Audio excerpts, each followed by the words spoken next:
Bismillah, Alhamdulillah, wassalatu wassalamu ala Rasulillah. May Allah the Exalted grant us all the sincerest of intentions. I previously mentioned about the two integrals of fasting, in particular having an intention in the heart to fast during the night, and secondly to avoid the invalidators of the fast. Let us say a bit more now about the invalidators of the fast. Among the invalidators of the fast is to commit kufr, blasphemy. That is to say, believe or do something that would take a person outside of the fold of Islam. This not only makes a person into a non-Muslim, but if one was fasting, it would actually invalidate their fast. Another invalidator of fasting is to make oneself vomit. And some of the scholars said if it was a mouthful, then this would invalidate the fast. However, if a person was ill and they vomited, and they did not swallow that vomit, then this would not invalidate the fast. And perhaps here it would be useful to mention certain other things that do not actually invalidate one's fast. If one was to take some water and rinse their mouth out, this does not invalidate the fast. If you were to take perfume and smell it, this does not invalidate one's fast.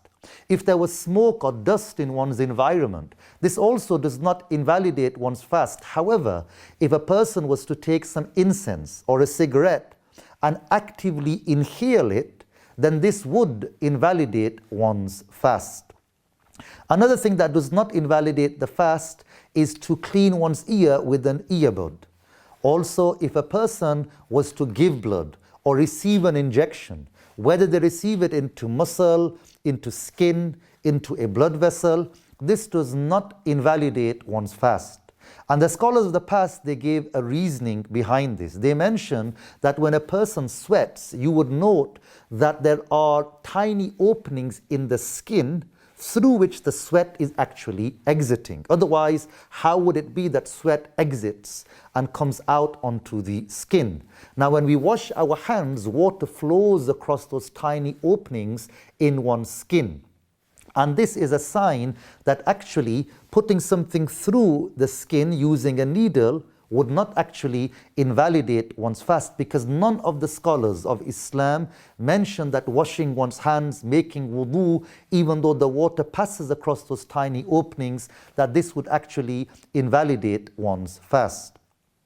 Bleeding from the gums, this does not invalidate the fast as long as one does not swallow the blood that is in one's mouth. Putting on lotions and creams or even medication patches, like even nicotine patches on the skin, this also does not invalidate the fast.